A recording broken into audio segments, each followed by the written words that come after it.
The following podcast is a presentation of Project Entertainment Network. Welcome to the Sample Chapter Podcast, the show where authors read a sample chapter from one of their books. Here's your host, Jason A. Meiske. Hey everyone, welcome to episode 172 of the Sample Chapter Podcast, the show where authors read a sample chapter from one of their books. And this week my guest is Katie Salidas. She is an author in multiple genres. She is a podcast host and a superhero helper to the indie author. You're going to find out some more about that coming up here in just a few moments. You're going to also hear all about her show, Spilling Ink, and how that came to be and how long that's been going on. We're going to be talking about finding your tribe, how what lessons that she learned, which led to faster publishing, and how she now uses that information to help authors in the indie author world. We're going to hear all about her love for all things monsters, and we're also taking a look back at a bunch of her past books and series, including her nonfiction books, which focuses on helping the indie author. So much great stuff to hear about in this episode. You're going to really enjoy it. And it's one of those where I can't believe our time flew by so fast. I'm looking at the timer and realizing, oh my gosh, we got to get over to the reading because we were just having such a good time talking. It's unbelievable. But as you're listening, you're going to do the same thing we did. That time's just going to fly right by and you're like, oh wow, it's been an hour. So stay tuned for that interview with her. It's coming up here in just a few moments. Make sure whenever you finish this episode, as always, to click those links in the show notes for Katie. Not only her website, but also that show, Spilling Ink. Like I said, it's a fantastic show. It's also a part of the Project Entertainment Network, so that's a really cool thing. It's nice to get to talk to some other creators within the network. And shameless plug, I got to be a guest this past Saturday. So I talked to Katie a couple weeks ago for my show, and then I got to be a guest this past Saturday. We had a fantastic time talking about my podcast, or podcasting in general, and writing, and so much fun. I look forward to maybe going back one of these days. But you can find all of that in the show notes. Don't forget to also find and follow my sponsors and podcast friends, starting with Scrivener, the #1 writing software in my heart. Scrivener 3 is now available. I'm actually looking into the process of getting everything backed up and moving over to Scrivener 3 as we speak. Just waiting on the time to... It's funny. I'm suddenly struck with inspiration. I'm back into writing in 2 different books at this moment. And I don't want to stop and work on Scrivener 3. So it's a fun little conundrum to have. But rest assured, I am going to get over there really soon. And check out this advertisement for how you can save 20% on the regular desktop version.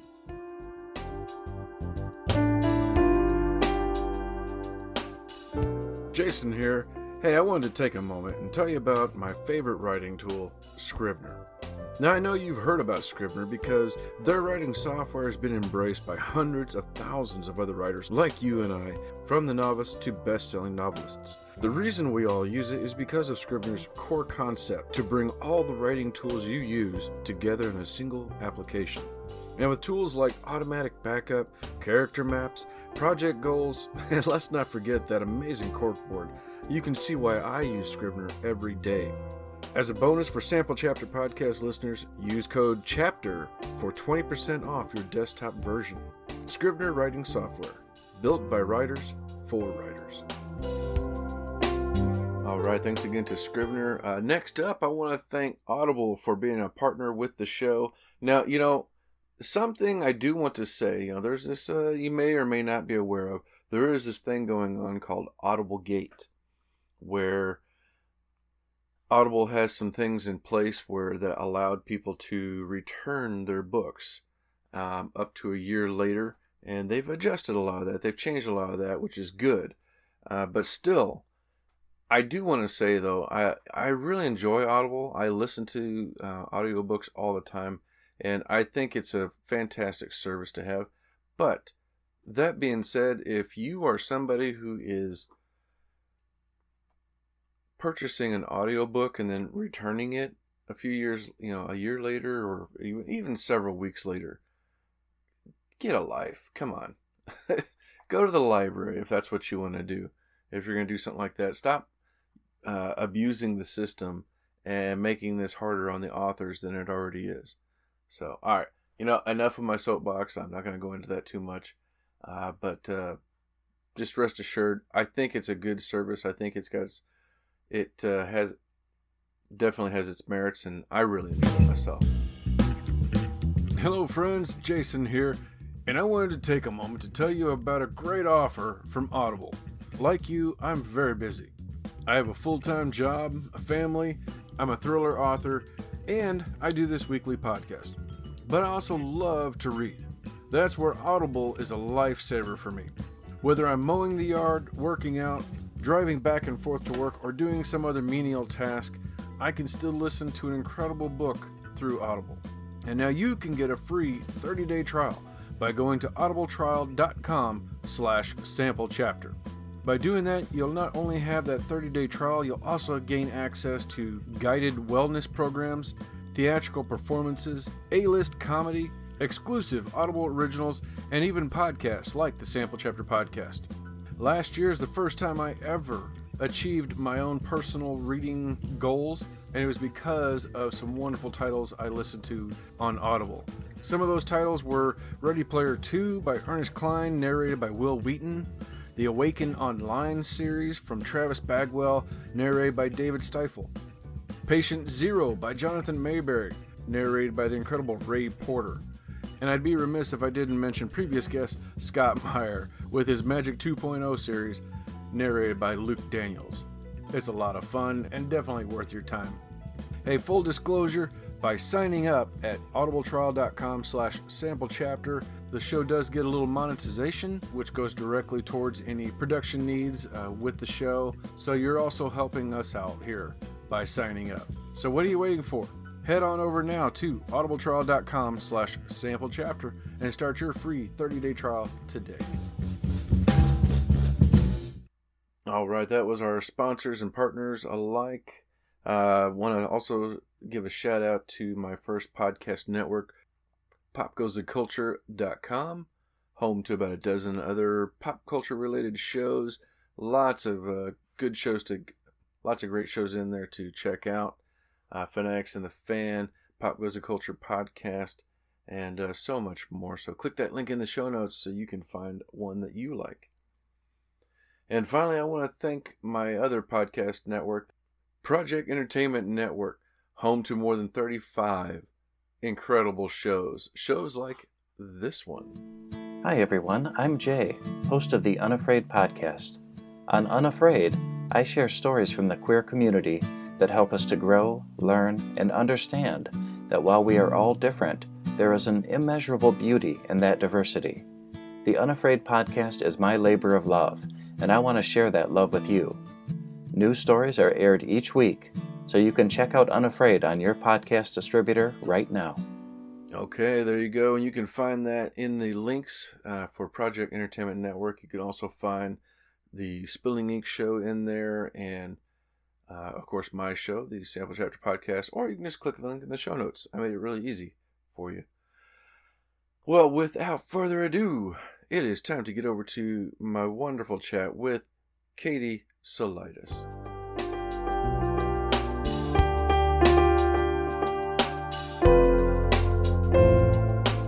Hello, Sample Chapter listeners. Welcome back. This week, I'm so excited. I have another one of our guests that is someone I've been following for, a good year or more now, along with the show. This is writing coach, best-selling author, and podcaster, Katie Salidas. She has been professionally writing since 2010. In that time, she has penned 5 best-selling series: The Immortals, Old Town Pact, Little Werewolf, Chronicles of the Uprising, and the Agents of Asset series. And as her not-so-secret alter ego, Rosalind Sparks, She's a USA Today best-selling author of romance with a naughty side. Welcome. Please join me in welcoming to the show, Katie Salidas. Welcome. Thanks for that introduction. Wow. I sound like I'm important. I just read it off your website. It was right there for me. So made it nice and easy. Just one correction. Yes. The name's Salidas. Salidas. See, and I say I've been following along for so long, but I think I hear your first name so much. Okay. That's true, because I tend to not say my last name at all. I usually just introduce myself as Katie. That could be. But you know what? As I've been doing this for long enough now, like this is like episode 171 or 172. I've learned a long time ago to ask ahead of time, and I didn't do it this time. Oh my goodness! It's always when you don't ask. But you know what? I've found it funny because the name, most people look at it and they think it's a Spanish or Mexican name. It's actually Greek. Okay. And so that's why it's not the Salidas, it's Salidas. But I've always loved hearing it mispronounced because I've gotten some really wild variations. And my absolute favorite is when you get one of those robocalls and they try and pronounce it and it comes out Salidas. Oh, wow. Yeah. And I'm like, you know what? I'm running with that. That's I'm running with that. I like that one. You got another pen name right there. Yeah, those robocalls with my last name is real fun. Ooh, I bet. Yeah. Check. I don't even know where they get some of that, but yeah, everybody thinks it's Polish, but it's actually German. It used to have a few other letters in it. And when my family came over, they thought, well, if we take out a few letters and add another one, this will be more American. So, okay, great. And then I've got Maisky. So, all right. Yeah, that's kind of how we are. That's kind of what my wife thought. Anyway, so how are you doing? And how's the pandemic treating you? I'm actually doing really good. And I've probably done better than most during the pandemic because I'm naturally introverted. So telling me to stay home and just do my work at home, okay. I don't see the problem with that. I'm happy to do it. Yeah.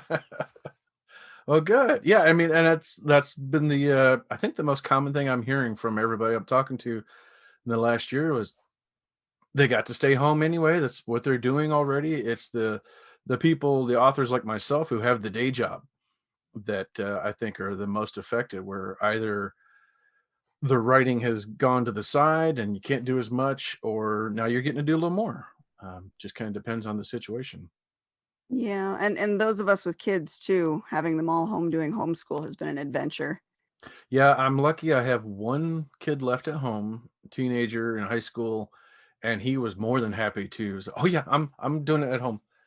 He just got a new computer for his birthday, so he was like, "Yeah, no problem." You know, that's how my teenager was too. Until you get the email that you haven't done assignments this month. Oh, no, you never want to see that email. No. So, oh well. Anyway, so, oh my gosh, where to begin? Let's see here. I mean, you've been writing since 2010. Fill us in a little bit about your history. All right. So my first release was in 2010, and that book honestly took me about 5 years to put out. So I was writing for a lot longer than that, but I had a lot of learning to do. And I'm one of those people that's very much about trial and error and learning how to do it myself. Mm-hmm. And I took that approach when it came to self-publishing. I not only wanted to write a good book, but I wanted to do all the steps you needed to do to make it a quality book. Mm-hmm. And through trial and error, I have failed quite a bit in that first book. And I paid very expensive lessons in the trial and error of learning how to do it and who to work with and what editors are reputable and that kind of thing. But it taught me a lot. And first book took 5 years. The second book only took me 6 months because I had learned so much on that journey. And I'd really developed a love for not only the writing side of it, but the publishing side of it and really being able to control all of the working parts to get a book out into the public. So it kind of took over my life. And I wrote the Immortalis series. I wrote the Old Town Pack, the Little Werewolf series, kind of as like my own multiverse. So, like the MCU, they've got all of the characters intertwined. Those 3 book series are all intertwined.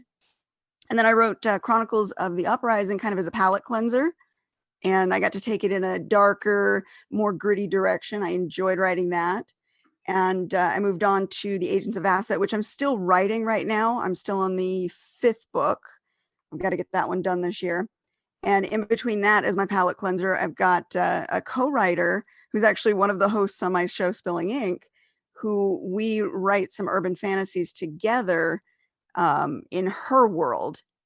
And that one is the Running from the Devil series. And I had so much fun working with her on that we're planning to do another one in the upcoming year, maybe 2022. Depends on how fast we get it out.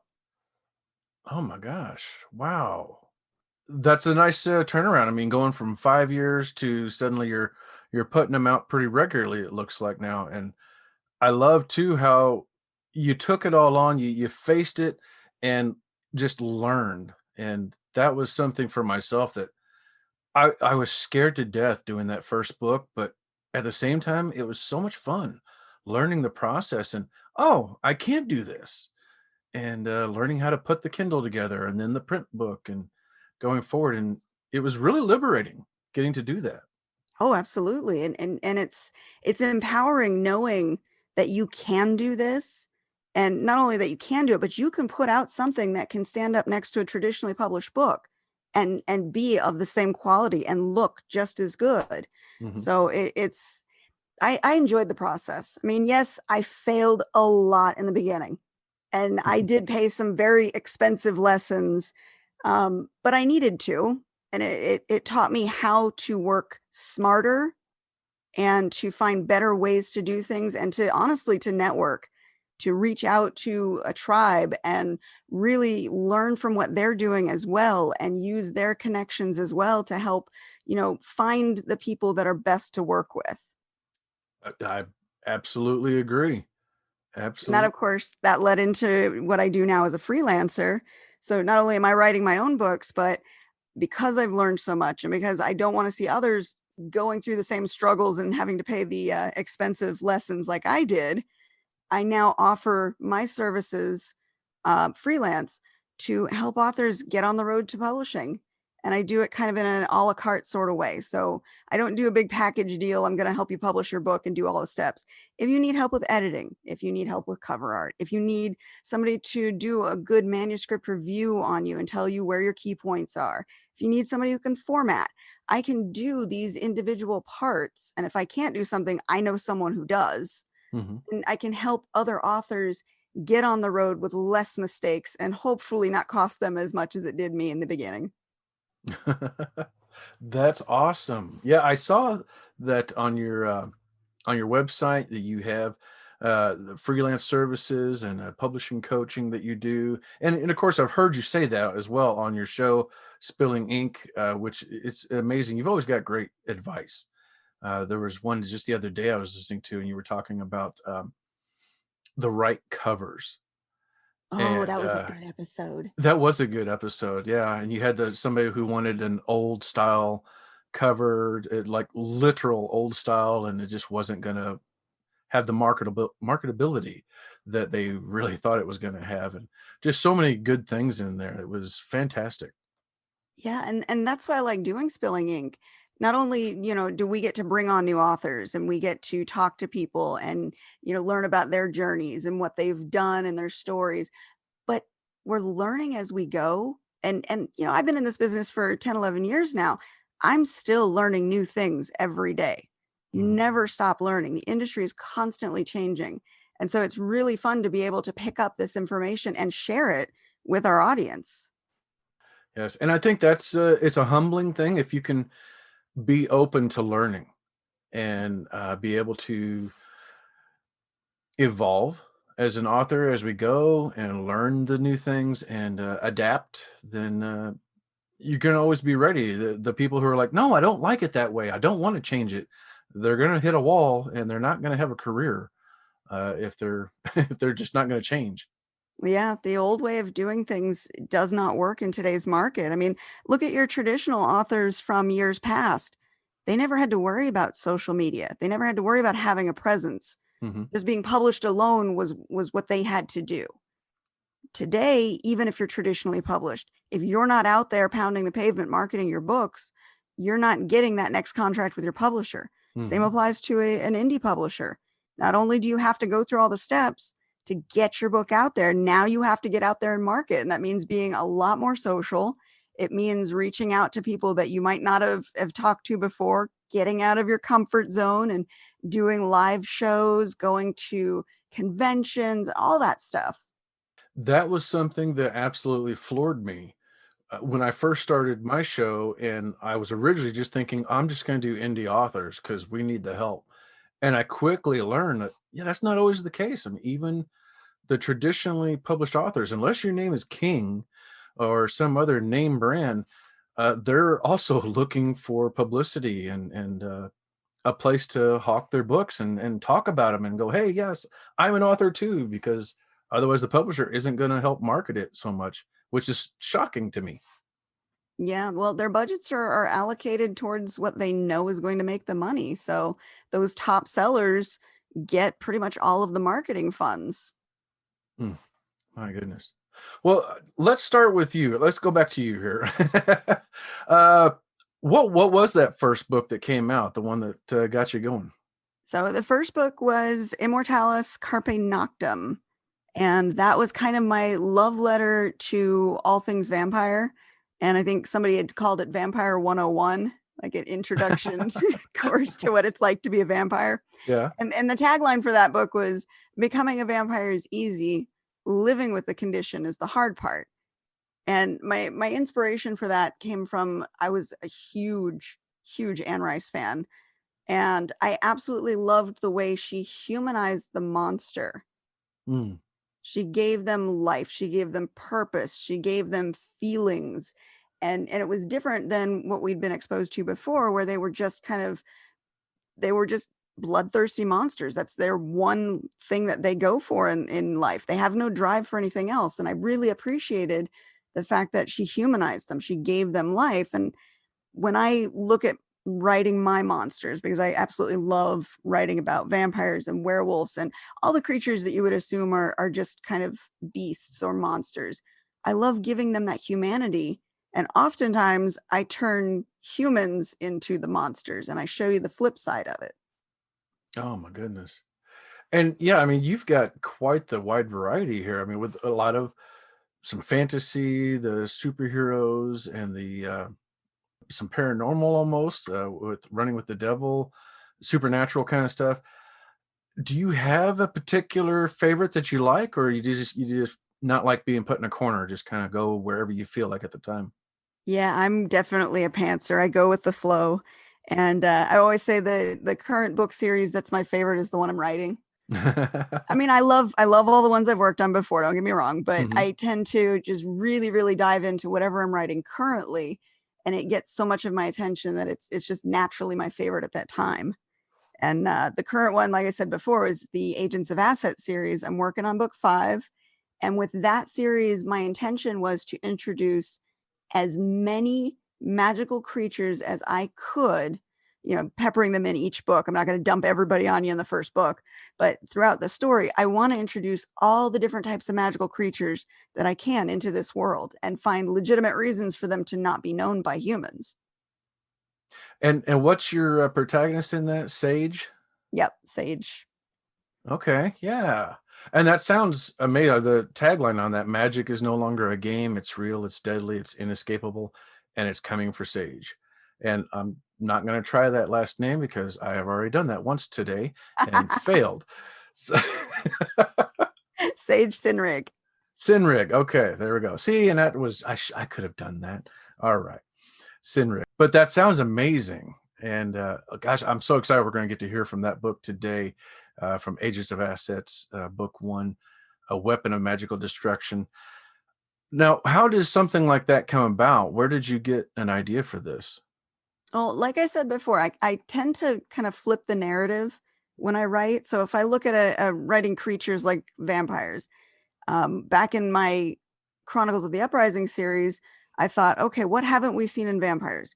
We always see vampires as top of the food chain, right? Mm-hmm. What if they're not? What if they're the underdog? They're outnumbered by humans. So what if humanity realized that and turned the tables on them and turned them into the slaves? And so that was how that book got its start. The same applied to my Agents of Asset series. Is there's a lot of supernatural agencies out there. What haven't we seen with them? And what if, instead of being these overpowered magical law enforcers, what if their power was in magic neutrality? So instead of having active powers that they use, the fact that magic doesn't hurt them is what their superpower is. All right. I mean, I'm sold. I'm gonna have to check it out. It's I've I got hope you do. I've got this immensely growing, ever growing to be read file that seems like every week I'm adding a few more books with every author I talk to. But it's a good problem to have, I guess. Absolutely. I'm in the same boat too. And I have so many books that I don't know if I will ever get to them all, even though I'm desperate to be able to. So now you've also got some shifter romance in there. What was the genesis behind that, or the idea behind that? Or was it part of the trend, or was it something you had an idea for? It was actually a side character from the Immortalis series that I really wanted to give her own story. And instead of it being a series about her, it actually became a series about that wolf pack. And I was kind of in a romance phase at that point. And it turned out to be, finding mates for important wolves within the pack. So it's like I said, it's like the MCU, where it's kind of tied into the original, but it's its own line of stories. So the best friend of my protagonist in Carpe Noctem is the first lead character in book 1 of the Old Town Pack. And then the brother of her soon-to-be mate is the lead character in the next book in the Old Town Pack. And so I was going through the packs and finding ways to give them their little love story. And it was fun to write. I may go back to writing some more romances, but I have to be in the right mindset for that one. Oh, I could imagine so. Yeah. I don't know that would be something I could approach. I think, like you said, you'd have to be in the right frame of mind to write something like that, unless you're just naturally inclined to go there. I think I'm a little more in the idea of, all right, and then the werewolf killed this person. Are you more werewolf or vampire? I can't pick a favorite. I used to be 100% vampire. They were my top favorite monster of all time. And the more I explore the Agents of Asset series and get to bring in fey creatures, and just a lot of the mythology comes back, I find so many creatures that I really, really like. I don't think I could pick a favorite anymore. That's all right. That's fair to say. Well, now, in the middle of all this too, here you've got pretty recently Write and Edit the Damn Book, Solutions for the Stressed Out Author. Fantastic. That one is the long-awaited sequel to Go Publish Yourself, which back in 2012, I originally put that one out because the editor I was working with at the time kept asking me questions. And again, I learned a lot through trial and error. Mm-hmm. And because of that, I had a lot of answers. And so while she was editing my work and asking me questions about getting it produced, and because she was going to be producing her own stuff, she came to me and she said, I will edit this book if you write it. Free of charge. I will edit this book if you write it. And I went, okay. So I wrote Go Publish Yourself, and I've added to it over the years, and it's actually due for a new update. But as I was going through the motions of updating that book, I realized I also give a lot of advice, especially to clients I work with, on the writing process and how to fix their manuscript. And I went back through all of my old blog posts. I have 10 years worth of blog posting that I've done with advice, plus everything that I tell my clients. And I went, I've got material here to really put together a good manual that will not only inspire, there's a lot of author advice in there, but provide some real helpful tools for authors to use to get over writer's block, to craft their story, to create more depth in their characters, and a lot of word swaps that I personally use when I self-edit my books. Before they go to editing, guys, before they go to editing, I always get an editor, even if I self-edit before. Never skip the editor. And I say that multiple times in the book too. Never skip the editor. Even if you self-edit, that's just to get it clean for the editor. But I use a lot of word swaps, and I do a lot of quick tips and tricks on how to find echoes, how to get rid of lazy modifiers, things like that, that I think really benefit authors and strengthen their writing. And so I put that one together, and it came out recently this December. Fantastic. Yeah, that's another one going on my list right now that I'm gonna have to check out. Because yeah, I famously put out my first book right after I'd pulled up the book through I think I was on Word, and I did spell check and correcting it, and of course there was like so many hundreds of corrections, so I just finally hit fix all. Oh, And went with that. Yeah. And then like a couple of days later I hit publish and ordered myself a author copy to check out. And I showed it to my wife, and she's looking at it, and like I think 2 pages in, she looks at me and goes, "Oh my gosh, you've published this already?" No.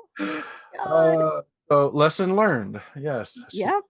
Fortunately, she was on spring break, so she took her break to go through and redline the crap out of that book. And thankfully, as an indie author, we can change those things. And there's probably a few people out there with that ugly old book, but sorry. Yep, that is the blessing of being able to produce your own work, is you can make the changes on the fly should you need to. And to be honest, there is no perfect book out there. You will always find something else to fix down the road. And I've kind of adopted the mentality of, when readers come to me and go, "Oh, I found this in your book," I'm like, "Great, I will put that on the list, and I'll compile and do an update from anything that readers will come up and let me know that was missed," because editors are human beings and they will miss things. Yeah. And, even if you, try and use, Grammarly or Pro Writing Aid to help go over it after the fact, you're still going to miss things. And I've learned that whether you even if you try a couple of different ones, they're going to tell you conflicting corrections. Like, Yep. "Oh, you need a comma here. Oh, nope, you don't need that comma there. Oh, yes, you need a comma on this one. Oh my gosh, where do I need a comma?" So I've become a comma Nazi almost at times, of like, do I need it? Do I know? Get rid of it. It's a lot of fun being trying to edit your work and get ready. That's Yay, true. being an author. And there's a purpose behind the self-editing portion that I put in that book. Mhm. And that is because I also do editing. And if a manuscript comes to me and it has so many flaws that the author could have easily fixed, Mhm. I'm exhausted. My eyes are crossing as I'm going through this, trying to find as many problems as I can. And I will miss more on a manuscript that is just really, really, really problematic, versus if you sent me a clean manuscript and I can really find those problem areas. So by self-editing before you send it off to your editor, you've actually got a better chance of catching more mistakes than not, than if you just dump, "I just finished typing it, here you go," to your editor. Because again, human eyes, we get tired. We miss things when we get tired. And the more things that are problematic on the page, the less we're able to see them. Mhm. It's like white noise. Yeah.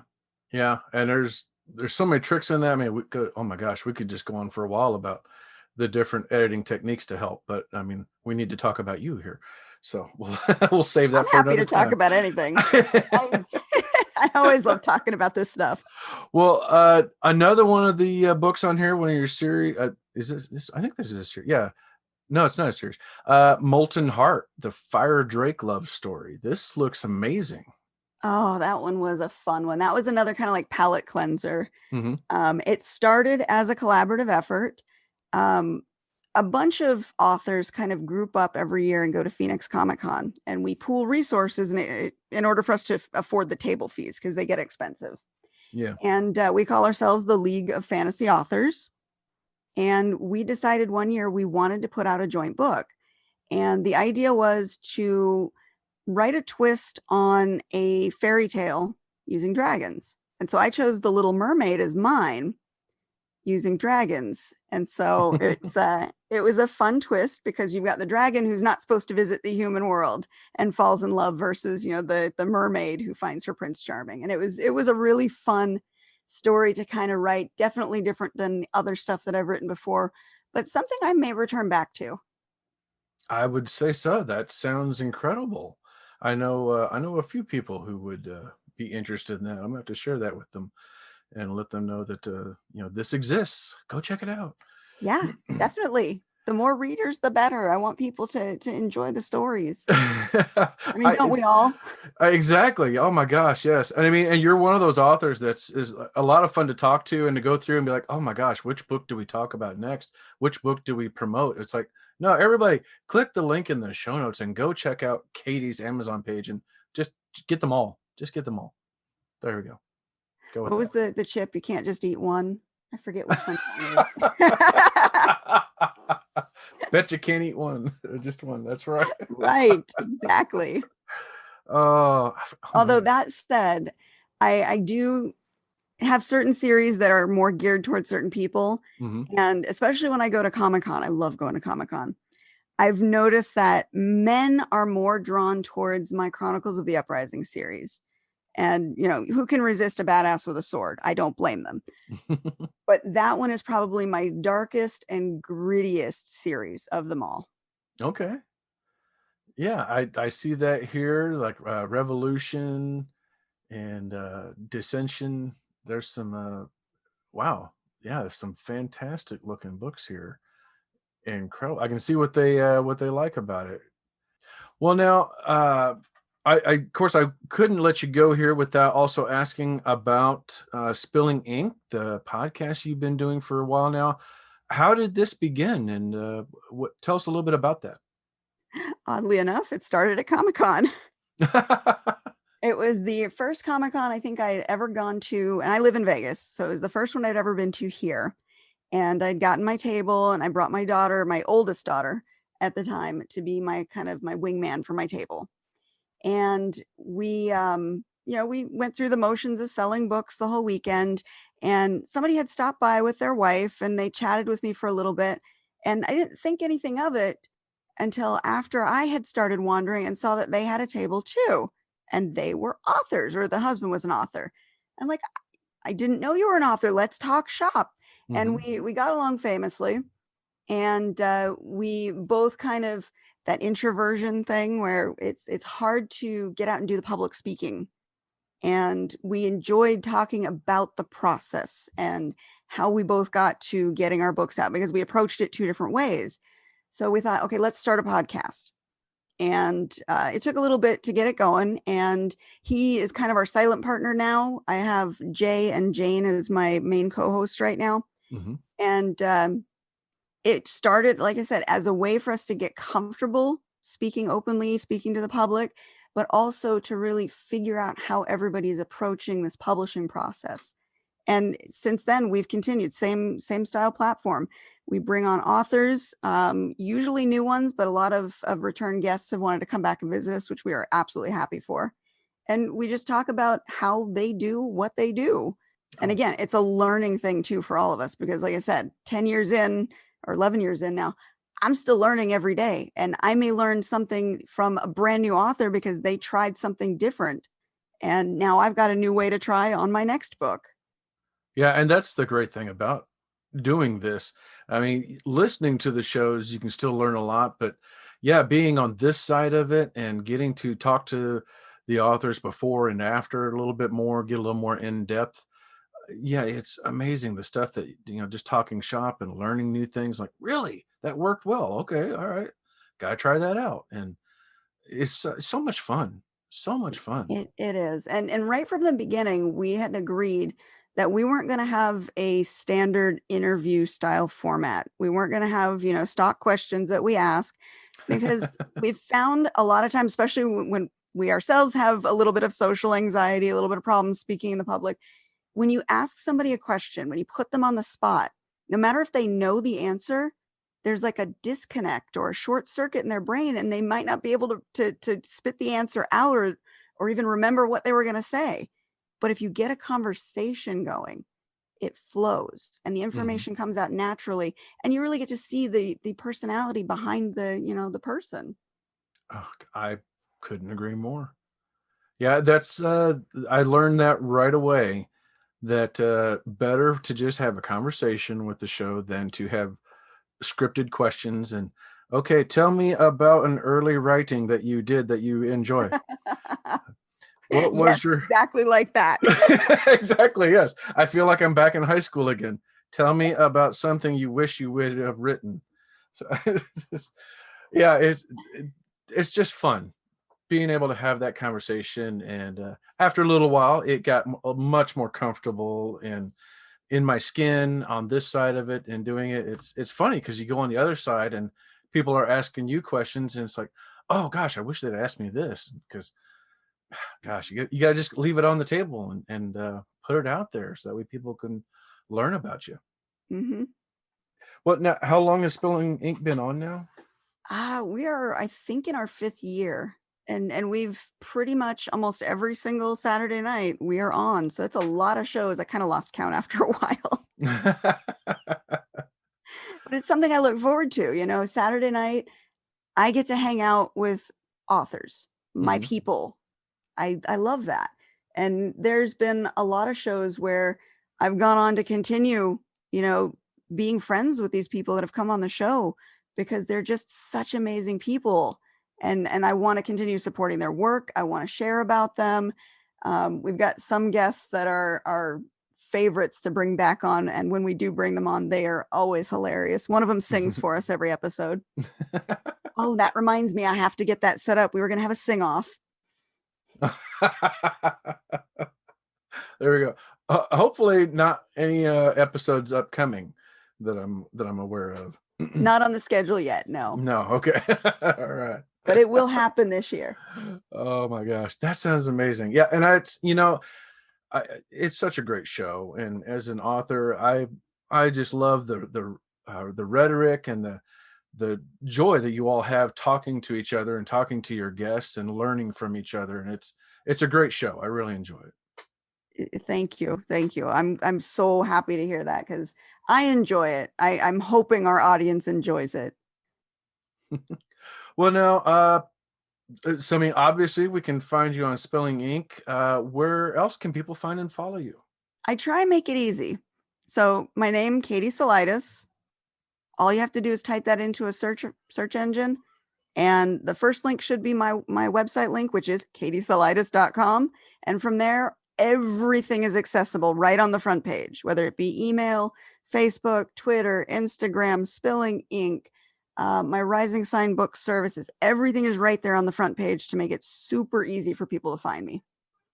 It's all right there, everybody. I'm looking at it right now, but I'm going to save you one more step by having a link in the show notes. So whenever you get done listening to this, you can click that link. I guess you can click on it while you're listening, but just don't click away. Don't stop listening. So if you want to hear this, because we're going to get to hear from Katie here in just a moment, and a weapon of magical destruction. I'm so excited. Katie, thank you so much for coming on the show. This has really been a delight for me, and one of the episodes I've been looking forward to. As soon as you said yes, I was like, oh, this is fantastic. I love it. Yay. Thank you so much. I'm so glad you thought to reach out to me.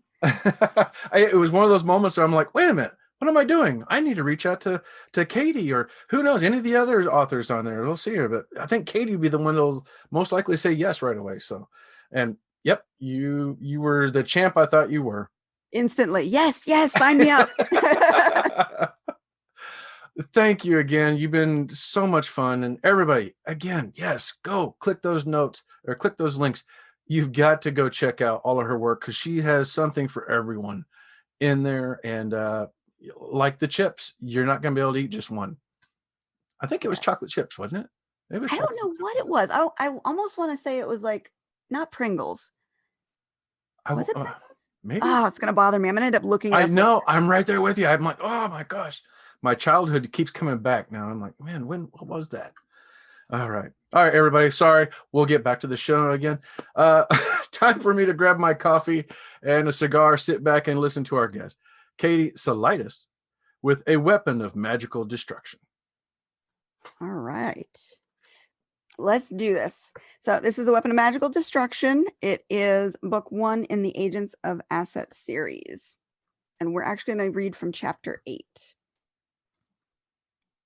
The walk to her apartment gave Sage time to breathe and relax. Being hit on was a compliment and a boost to her ego after the downward spiral of her previous week. But that guy had something else about him.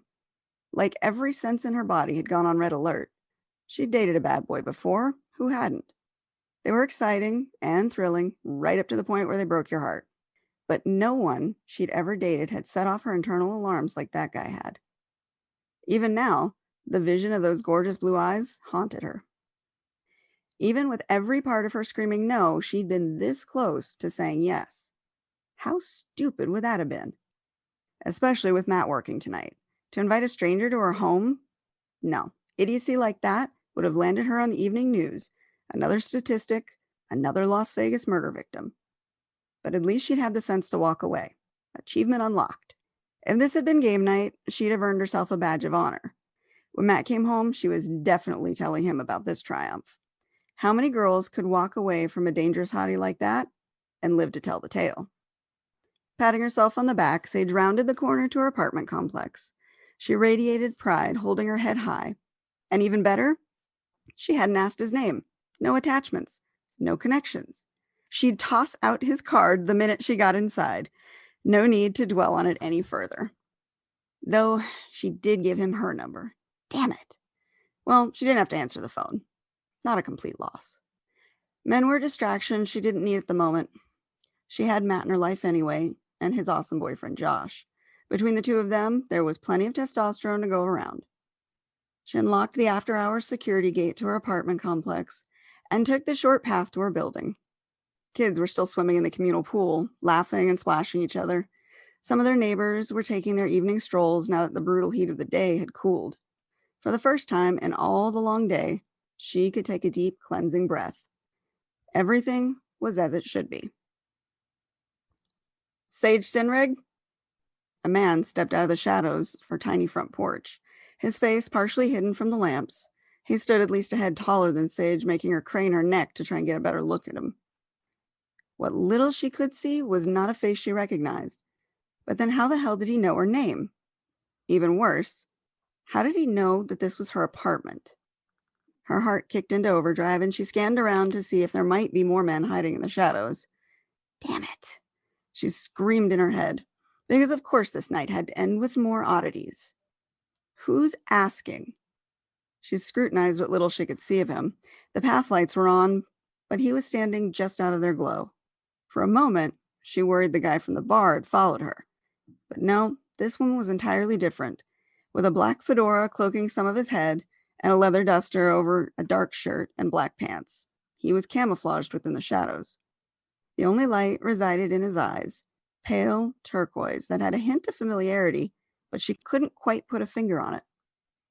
With a growl of frustration, she met his eyes with an annoyed glare, balling her fists ready to fight, like Devin had been training her to do. "Are you Sage Sinrig?" he asked, with more force this time. "No," she lied. "And this is private property. If you don't leave the premises, I'm calling security." He reached out faster than she could react and took hold of her left hand, flipping it over to reveal her birthmark.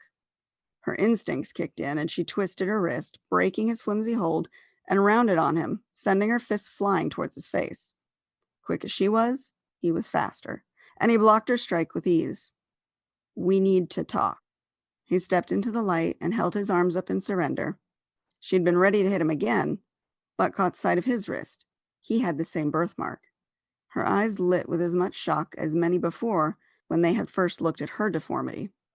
She believed that only she and her mother had shared this special marking, but now she knew that to be a lie. And suddenly, the turquoise eyes made sense too. Was he family? Some distant relation? Someone she'd never been told of?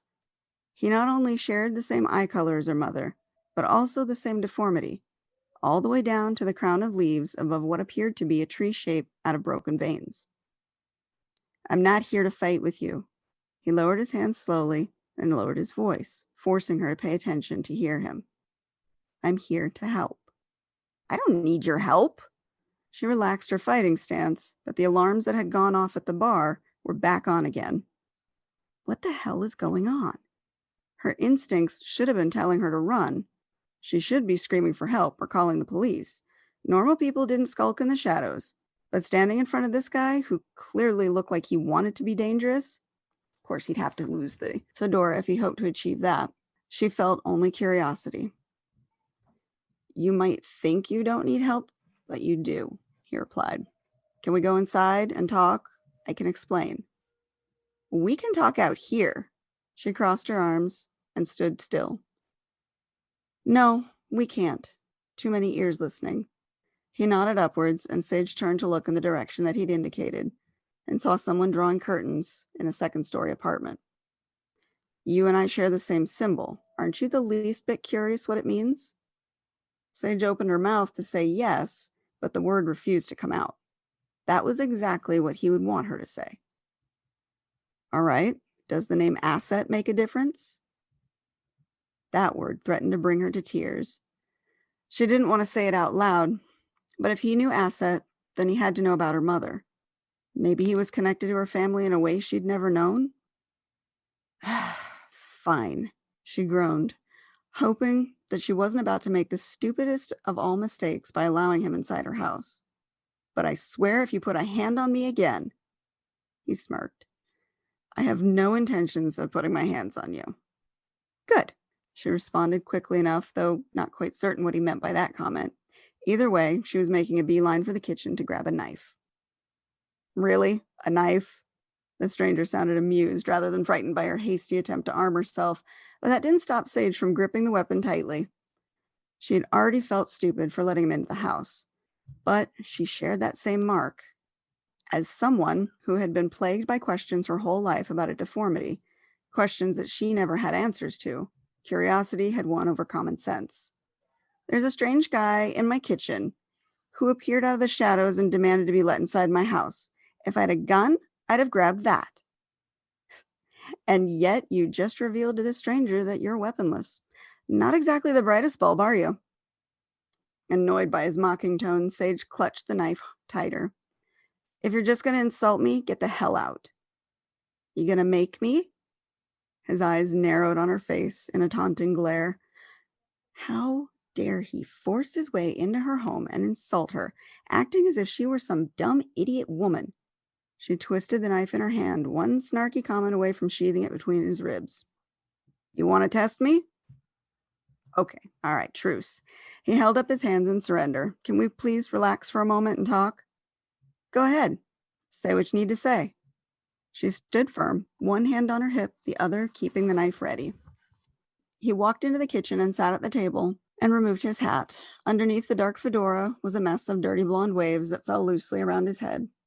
Under better circumstances, she might have considered him cute. There wasn't a woman alive who didn't secretly harbor a thing for bad boys, and he definitely had the look down.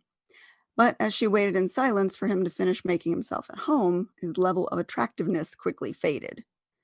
Any time now, she tapped a foot impatiently. You might want to sit down for this. He pointed to the chair opposite him. I'll stand, you talk. Fine, he sighed. Your markings, they've come alive recently? English, please, she said with mounting annoyance. The tree-shaped branding on your wrist. It's changed, yes? You mean the spots? Instinctively, her eyes lowered to her birthmark. I'm having it checked out by a doctor. What of it? A doctor's not going to be able to tell you anything. He scoffed at her. She's already come to that realization, but short of any other options, she still had held out hope. That's why I'm here, Sage. Your mother just died recently, correct? Clearly, compassion was not his strong suit. He might not have known Miranda, but to speak so bluntly about the recently deceased had added insult to injury that she had yet to recover from. She gritted her teeth, biting back the pain that followed from just the mere mention of her mother. Fine, don't answer. I don't need to hear you confirm it. Your wrist bears the mark. That's all I need to know. How much do you know about me? Her knuckles began to turn white from the pressure of her clenched hand around the knife's handle. She felt more threatened in that moment than before. He was either a creeper or worse, and she wished that she hadn't allowed him in her home. As tense as she was, he looked equally uncomfortable, but not because she was holding a weapon in her hand. His unease appeared to have something to do with the conversation than threats to his life. You're a Terra. So was your mother. Not what she had expected him to say. Not at all. Though she really hadn't had an idea of what he might say. Calling her names was about as far out in left field as he could have gone. What the hell is a Terra anyway? All right, yeah, you're gonna have to start making some serious sense, dude. He lifted a hand and pinched the bridge of his nose, at the same time breathing out a sigh that registered as pure annoyance. You're special, Sage, part of an ancient race of people, old as time itself. Who put you up to this? Was it Matt? She laughed nervously and looked around for her roommate to jump out and surprise her. This was exactly the kind of comic book insanity he would come up with to cheer her up. No, wait, keep going. Am I blessed with some kind of supernatural ability? She might have been smiling, but he looked as if she'd insulted him. This isn't a joke. Right, of course it isn't. Snickering under her breath, she scrunched her face in a strained attempt to look serious, and at the same time loosened the grip on her knife. You're being totally truthful right now. Sorry. Keep going. Can I fly? She snorted. Okay, good chat. I'm gonna go. Have fun being murdered or converted to a darkling. He stood, picked up his hat. He certainly played the part well, even the anger. Matt had probably gone through a lot of trouble to get him to do that. The least she could do was play along. Sage cleared her throat. Hold on. Go ahead. What is it you're trying to tell me? Are you going to take me seriously, or are we continuing with Fantasyland bullshit? What is Lord of the Shire for 500, Alex? Sage fought to hide her laughter, knowing that he'd leave her, and Matt would be disappointed that his prank failed miserably. No, go ahead. I'm listening. Matt is so going to pay for this. She wondered if he had hidden cameras set up to catch her reaction. He held up his wrist, showing her the same tree-like markings. They'd gone to great lengths to put in this little act, so she needed to do her part to make a good show of inspecting it. And comparing them to her own, she'd gotten the tree bit pretty close, but the ring around his was much more defined, and the trunk of his tree had a symbol that she didn't quite recognize. Still, though, A for effort. This is the sign of our people, the Terras. We're bound to the earth by the gods who made us, and we pass on our gifts through our lifelines. You were born with the mark, right? Yeah. She looked down at her wrist, and the leaves around her tree were definitely growing more defined by each day. And in the center, what would be the trunk, a figure 8 symbol had begun to form, though it was merely a shadow right now. The guy continued to talk. And since losing your mother, you've noticed strange things too, yes? She nodded suspiciously, wondering if she'd been wrong in thinking this was a prank. She didn't tell Matt about the strange things she'd seen, only that she was worried about cancer. When your mother's light was extinguished, her strength passed down to the next person in her line. You. Okay. A chill ran down her spine. The dream she'd had. She remembered her mother's presence and the bright light passing to her, but that was a dream. Sage set the knife on the table and took the seat she'd originally rejected. So, what exactly does that mean? Our people were created by the gods to maintain balance. Humans are one of many creations that the gods created on Earth. Wait, hold on. Gods, like, are we talking big G or little g here? Being raised pagan had given her an open mind on the variety of gods that were out there. Most people, however, only believed in one. So hearing somebody else talk of gods in the plural had definitely piqued her interest, regardless of whether she believed him. The stranger had continued to speak while Sage had lost herself in wonder. And creation was the responsibility of the big G gods, but they kind of sat back and enjoyed the show when they were done, leaving lots of little G's to screw everything up. So which little G created us? Good question. Greeks called her Athena, Romans Minerva, in Old Norse Jord. Those are all human names for what they believed were the goddesses of the earth, but our people are quite a bit older. We came before humanity had such words. So what does that mean? Our people worship some god we can't pronounce? Sage tried hard to stifle the giggling. The way he spoke about gods sounded suspiciously like mythology from her Dragon Raiders game. Pray to whoever you like. The gods aren't here to solve any of our problems. He shot back at her with cynicism that hinted at his own disbelief. We're like reality TV, interesting to watch, but forgotten just as quickly. So you're saying the gods don't care about us? Well, that felt wrong on so many levels. Weren't gods supposed to be like celestial parents, disciplining their children as much as they nurtured them? Nah, they only care when it affects them. And that's why our race was created. We were an answer to a much bigger problem. Mother Earth, she was taking abuse from all of creation. The race of Terras, us, we were brought into existence to stop that abuse.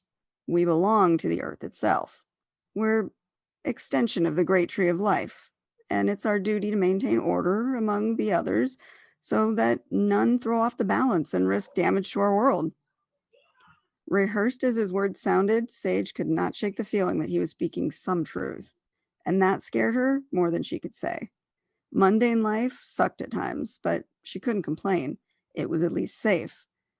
Being part of some secret society that did who knows what didn't sound appealing at all, especially if that was the reason her mother had died. Asset. All those working trips that she'd gone on through the years, how many of those had really been trade shows? And how many of them were her fighting to maintain this balance or whatever it was that guy said they did? Let's say I believe you. Sage riveted her eyes on the mark, the tree of life. If the stranger's words were true, he wore it, her mother wore it, and now that hers was becoming more defined, what did that mean she was destined to do? Why wouldn't my mother have told me about this? Terras have a unique lineage. There's only so many of us awakened at any time. We're creatures of balance by nature. Your connection awakens when another of our kind loses their inner light. Okay, but what about my father? She had no memory of that man. Her mother had never been one to take pictures either, and the few that Sage had seen of her father were really old. Even now, she couldn't recall his face.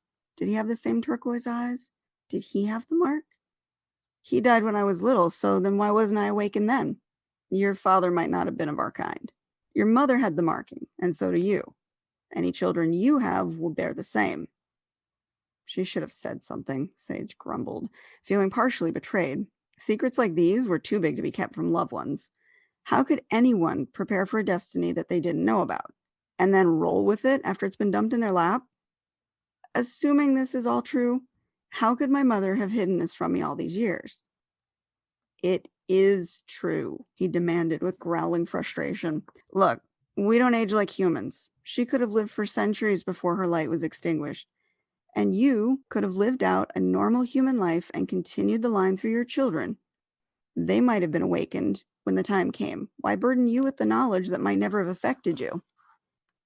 Because it does, Sage argued before all of what he just said had registered. Wait, hold on. So now you're telling me since I'm awakened, I'm immortal? He smiled slyly, a definite improvement over the gruff impatience he'd had so far.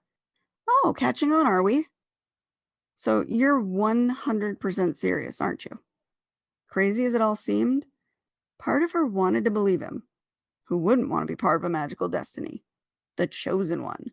It was fantasy come alive. But the other half still felt that at any moment, someone was going to jump out with a camera and scream, "You got scammed." Serious as death, which is what you'll be if you don't listen. Being a Terra isn't just a marking, it's a birthright and a duty to our people. That small glimmer of personality he'd had only moments before faded right back into the abyss. Mr. Doom and Gloom and all things were deathly important had returned as she spoke. Because of that, we have our own enemies. Look, I'm listening. She cut him off before he can get full apocalyptic with his message.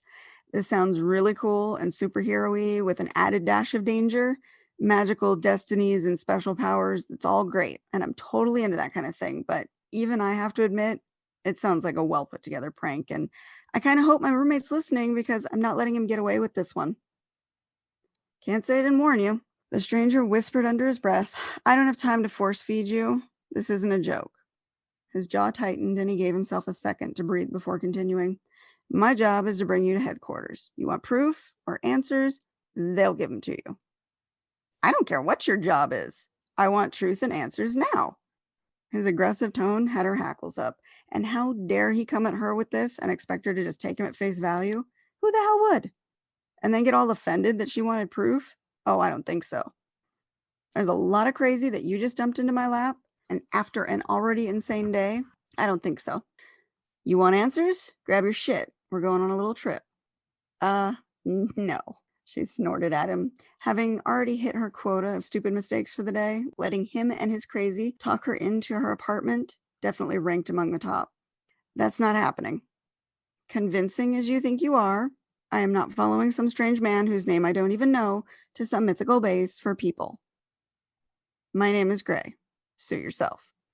He slicked back his hair, put on his fedora. I'll let my superiors know that you declined and I'll be on my way.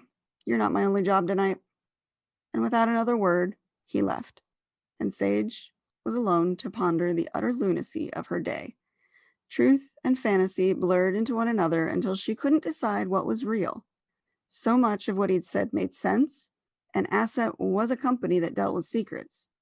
Could that have been why Mark had always been so eager to have her work for them? Oh, there we go.